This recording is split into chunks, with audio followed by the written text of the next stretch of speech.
Assalamualaikum warahmatullahi wabarakatuh. Kita lanjutkan perkuliahan kedua, bagian kedua ya, tentang pengembangan model Holtzman. Pada bagian terdahulu kita sudah bahas bagaimana beberapa kelebihan dan kekurangan dari model Holtzman. Namun model ini cukup baik untuk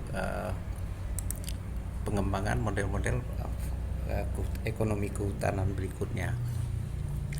Nah, sekarang mari kita lihat evolusi dari model Holtzman ini.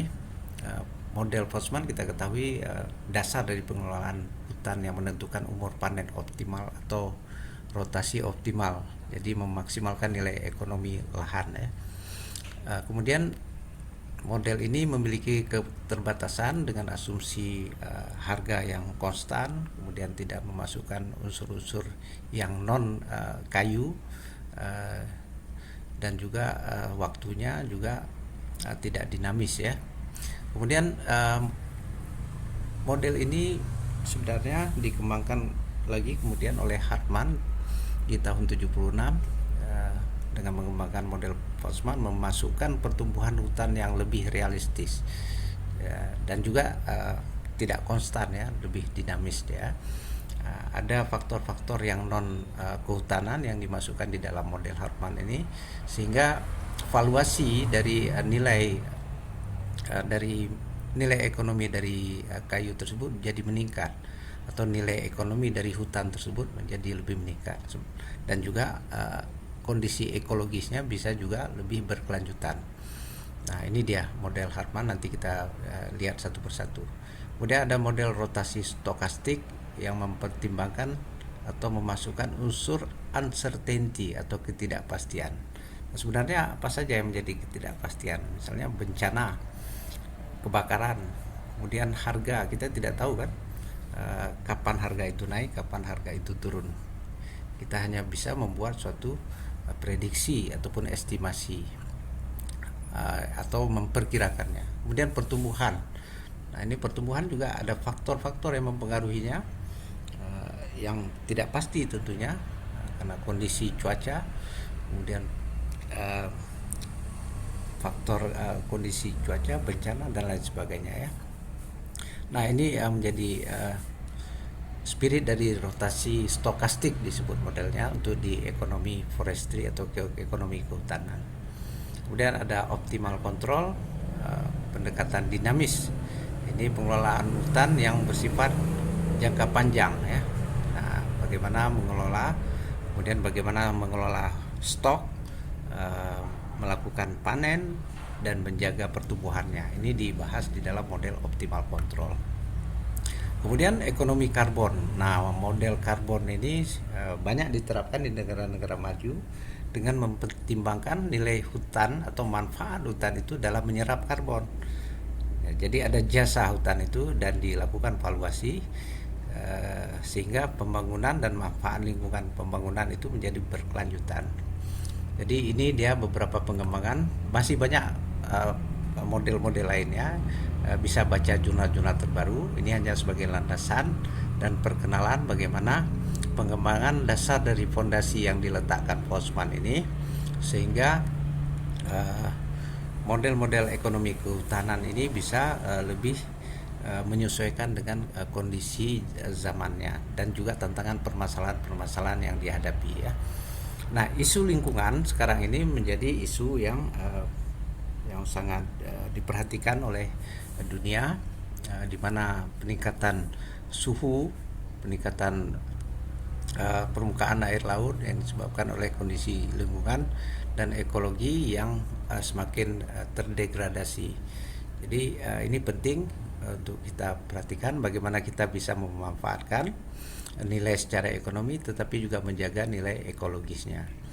Nah, di dalam model-model yang dikembangkan berikutnya itu misalnya model Hartman ini ya, yang dikembangkan Hartman di tahun 76.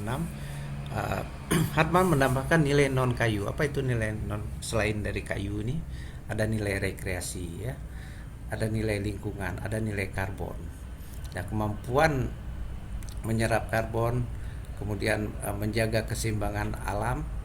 Nah, kayu dibutuhkan oleh sungai misalnya kan. sungai juga akan memberikan sesuatu kepada tanaman. Ini kan ekosistemnya seperti itu. Nah ini harus dijaga, nah, nilai lingkungannya. Kemudian nilai rekreasi, ada valuasi di sini, keindahan alam, keindahan rekreasi di kehutanan yang menyediakan berbagai keragaman hayati di dalamnya. Nah, ini bisa memberikan nilai ekonomi. Nah, logika Hartman ini sederhana aja, jika pohon ditebang kita bisa memperoleh kayu. Tapi Hartman menambahkan nilai pohon itu bukan hanya nilai dari kayu semata, tapi juga ada nilai pariwisata di situ, ada nilai kemampuan hutan itu menyerap karbon, ada kemampuan hutan itu menciptakan ekosistem yang seimbang, sehingga tidak ada yang timpang di antara satu dan lainnya. Sungai, pohon, dan keragaman hayatinya saling membutuhkan. Juga manusia tentu membutuhkan hutan ya. Nah, kalau kita masukkan unsur ini, nilai ekonominya akan lebih besar. Nah, sehingga umur panennya juga tidak seperti yang dihitung oleh kalau kita pakai model Voltzmann itu 25 tahun optimal. Dengan pakai model Hartman ini bisa jadi sampai lebih dari 25 tahun, sehingga umurnya menjadi lebih panjang ya. Jadi keputusan panen dipakai tidak hanya mempertimbangkan nilai kayu dan lahan semata, tetapi juga nilai non kayu, misalnya nilai rekreasi, nilai lingkungan, nilai karbon. Nah, ini bisa dipakai untuk penelitian-penelitian selanjutnya, tergantung di objek yang ingin dituju ya. Ini menarik untuk mau diterapkan, tinggal disesuaikan dengan metode-metode terbaru ya. Nah, contohnya ini kalau kita lihat nilai ekonomi pendapatan kayu itu, kalau kita hitung dengan Voltzmann itu 500 juta.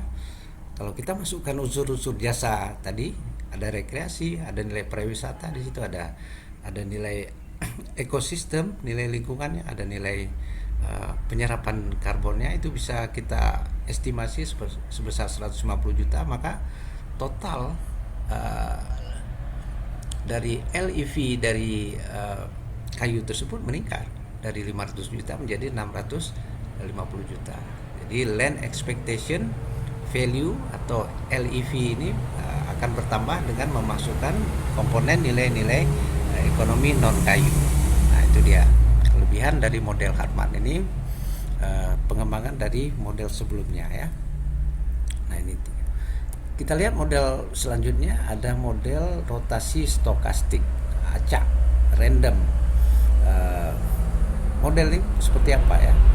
Dalam stokastik itu kan ada sesuatu yang acak, yang sifatnya tidak pasti. Kita tidak bisa mempertimbangkan segala sesuatu ataupun risiko itu bisa terjadi. Misalnya risiko gagal panen atau berhasil panen, itu kan kita tidak tahu kita. Nah, ini disebut faktor yang stokastik sifatnya. Nah, model ini mempertimbangkan memasukkan unsur-unsur risiko. Nah, apa risiko hutan itu yang paling dominan yang bisa kita lihat berdasarkan kejadian-kejadian yang sudah terjadi ya berlalu itu, misalnya risiko kebakaran. Nah, ini sering kita dengarkan, kebakaran hutan yang dapat merusak pohon-pohon ya. Nah, jadi kemudian ada serangan hama. Nah, hama tiba-tiba banyak itu bisa menyerang kondisi, karena di biodiversitas tadi, keseimbangan dan ekologi ekosistemnya tidak dijaga, sehingga akan dominan suatu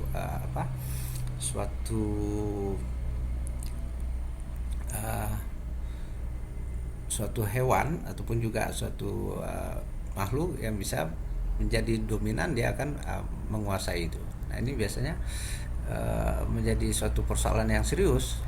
Nah, ini biasa di lahan-lahan pertanian sering terjadi ya.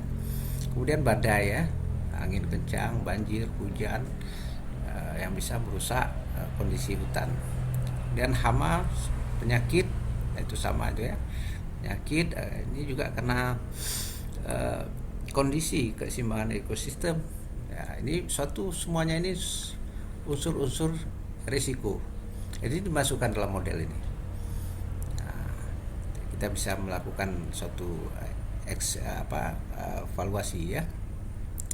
Nah, apa faktor yang digunakan dalam pendekatan stokastik ini? Kita ingat kan ini kan pendekatan statistik berarti ya. Pendekatan probability atau peluang. Jadi peluang suatu peristiwa itu kan bisa terjadi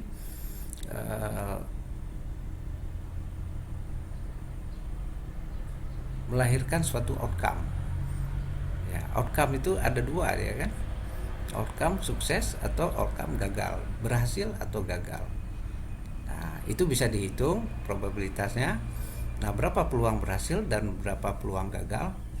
Nah, inilah menjadi dasar dari pendekatan model rotasi stokastik. Apa yang digunakan di sini? Nilai ekspektasi atau expected value dari suatu peristiwa. Nah, di mana penyembelahan antara peluang dari sukses, nilai dari peluang dari sukses dan peluang dari gagal itu bisa dihitung. Nah, PS ini kan nilai sisanya, selebihnya ya. Nah, ini pendekatan dari expected value, mempertimbangkan faktor yang tidak pasti, uncertainty, dengan pendekatan probabilitas. Berapa probabilitas mengalami risiko kebakaran, mengalami risiko serangan hama, mengalami risiko badai, penyakit. Nah, ini bisa dilakukan perhitungannya dengan pendekatan probabilitas melalui expected value atau nilai harapan. Nah, di sini biasa kalau kita belajar statistik akan kita bisa peroleh suatu gambaran bagaimana kita bisa memutuskan atau memperhitungkan ketidakpastian dan nilai sisa dari berhasil atau gagalnya suatu peristiwa. Sedangkan salvage value atau nilai sisa ini kan ada peristiwa yang gagal ya. Nah, tentu kita akan memaksimalkan peluang dia berhasil atau expected value ini sehingga kita bisa membuat keputusan yang betul-betul mempertimbangkan aspek yang tadinya tidak pasti, kita minimalisir, kita mempunyai satu gambaran bagaimana mengelola ekonomi dan juga memanfaatkan hasil-hasil hutan itu dengan baik ya. Kemudian ada model optimal control.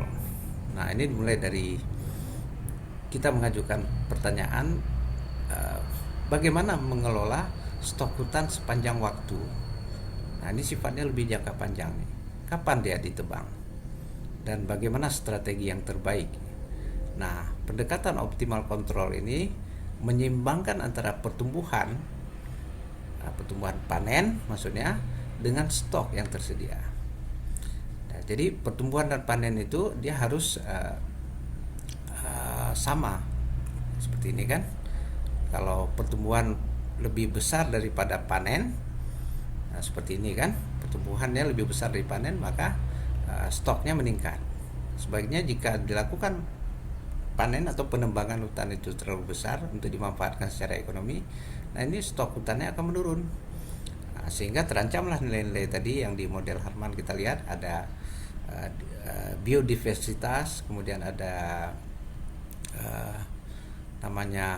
penyerapan karbon tadi tidak maksimal lagi dilakukan. Nah, ini akan mengancam keberlanjutan ataupun juga mitigasi perubahan iklim ini akan perlu dilakukan lebih kuat lagi ya. Nah, kondisi yang optimal itu adalah di mana tingkat panen itu sama dengan tingkat pertumbuhannya. Jadi stoknya stabil. Nah, kondisi-kondisi ini bisa dihitung nantinya bagaimana kondisi harvest lebih besar dari growth atau harvest lebih kecil dari growth. Nah, ini bagaimana nanti yang kondisi optimalnya itu kita bisa peroleh ya. Nah, misalnya ini ada pertumbuhan 500 meter kubik per tahun, sementara panennya 500 meter kubik per tahun. Nah, ini stoknya tetap. Nah, di kondisi seperti ini ya, ini yang diharapkan dalam model optimal control yang kita ingin hasilnya itu diperoleh berapa sebenarnya yang bisa dipanen dan berapa pertumbuhannya. tentu ini memerlukan sejumlah asumsi dan juga pendekatan ini lebih kompleks dan menggunakan perhitungan yang lebih banyak ya. Nah, kalau stok tetap terjaga, ini poinnya, keuntungan akan berkelanjutan. Nah, ini dia spirit dari ekonomi keberlanjutan. Artinya dalam jangka panjang keuntungan masih bisa diperoleh bagi generasi penerus, jadi tidak dihabiskan di masa sekarang. Jadi betul-betul kondisi optimal di mana risiko ataupun kehilangan hutan itu bisa dikendalikan dan juga keuntungan masih bisa diperoleh secara maksimum. Nah, ini dia.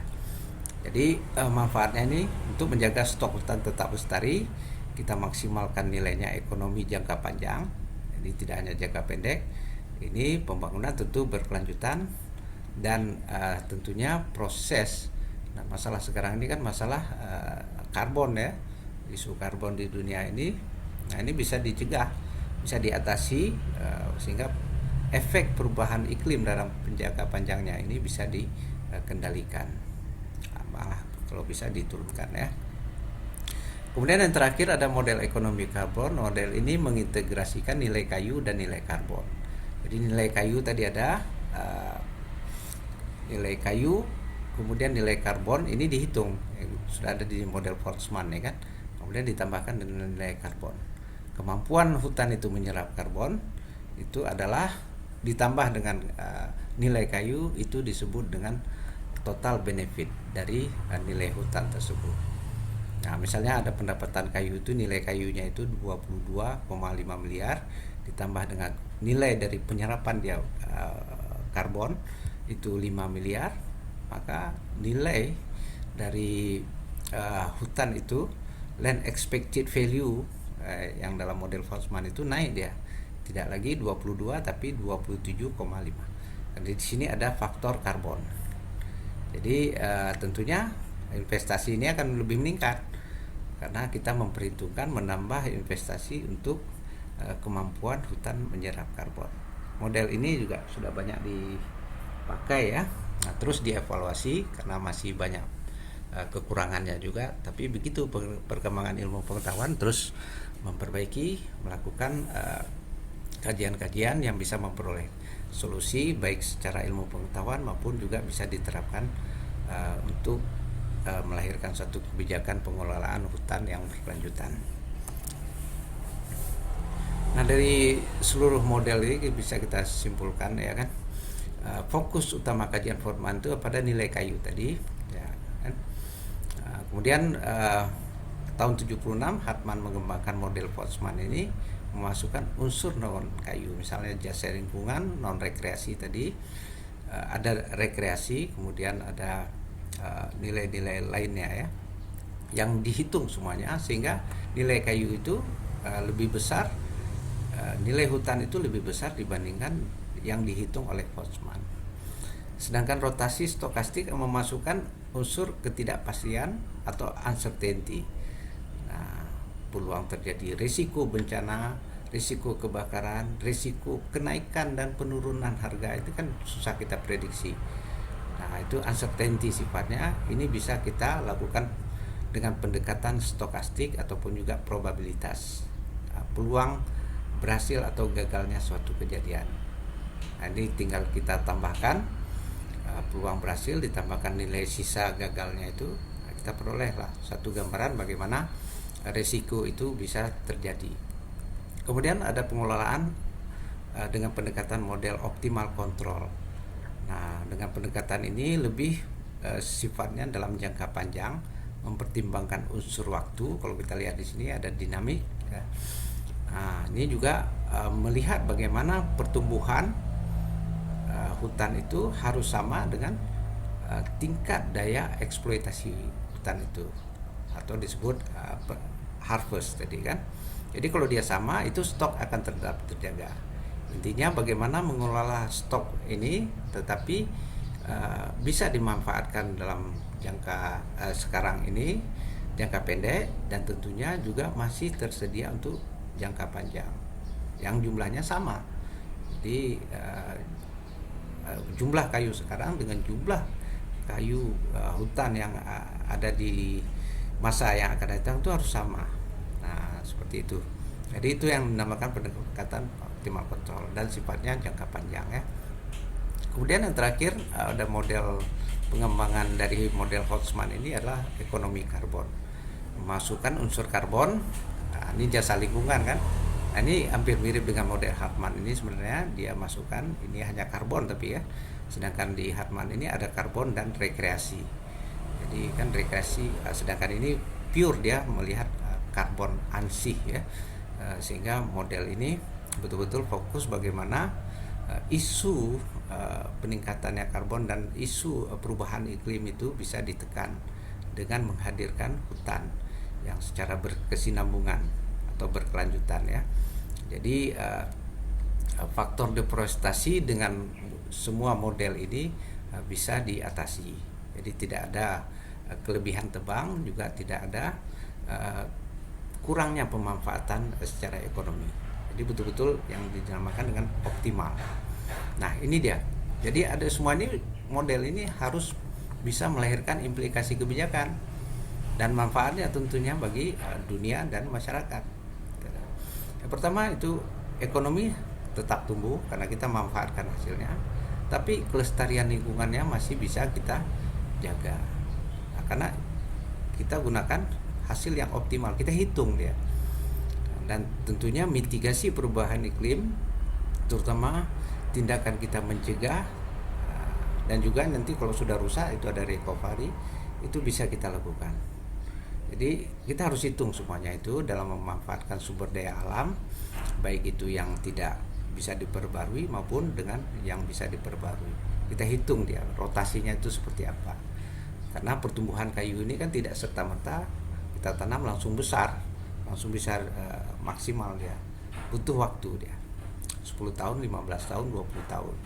Nah, karena itu model-model seperti ini bisa membantu menjelaskan bagaimana pendekatan pengelolaan pemanfaatan hutan yang bisa dimanfaatkan secara ekonomi, juga pengendalian ekologinya atau lingkungannya itu maksimal, dan juga mitigasi perubahan iklim yang kini menjadi isu yang sedang melanda dunia ya. Nah, itu dia beberapa model ini. Nah, untuk kesimpulan akhir ada beberapa poin. Yang pertama tadi dasar kita adalah model Holtzman tadi. Saya koreksi ya, tahun 45 tadi pada video pertama, tahun 1849. Nah, itu ada optimalisasi nilai kayu. Holtzman fokus pada tapi Holtzman ini yang menggagas bagaimana memanfaatkan dan mengelola hutan itu secara bijak ya.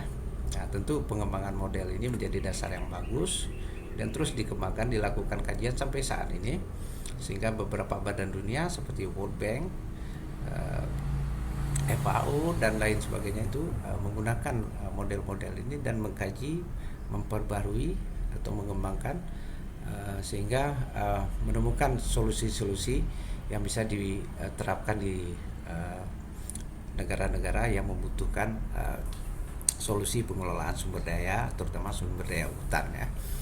Nah, ekonomi hutan atau ekonomi kehutanan modern ini memang kalau dulu ya kita memaksimalkan semakin banyak kayu yang bisa kita manfaatkan, semakin maksimal nilai hutannya. Tetapi perlu diingat tantangan dunia hari ini, perubahan iklim dan risiko terjadinya bencana secara masif itu menuntut kita harus menjaga pemanfaatan ekonomi ini dengan keseimbangan dari kegiatan ekonomi dengan kelestarian ekologi dan mitigasi perubahan iklim. Nah, ini poin penting dari perkuliahan yang ke-14 ini. Baik, terima kasih. Ini ada beberapa referensi yang bisa dibaca ya. Ada banyak lain tapi beberapa saya masukkan. Nah, ini bisa dibaca nih ya. Ini bagus artikelnya ini. Jadi kalau membaca Hartman langsung, nah ini ada di Economic Inquiry, Holtzman ini sudah diperbarui artikelnya, bisa diterbitkan ulang, Anda bisa baca di Jurnal Forest Economic. Nah, kemudian ada artikel Indrajaya ini bisa dibaca, dipelajari Ini pengembangan dari model Couchman. Bahasa Indonesia nih lebih mudah ya. Baik, saya kira demikian kuliah kita yang ke-14 di sesi hampir berakhir ya. Mudah-mudahan ini bermanfaat dan bisa dipahami, tentu dilakukan, dikerjakan latihannya. Saya kira wabillahi taufiq wal hidayah. Assalamualaikum warahmatullahi wabarakatuh.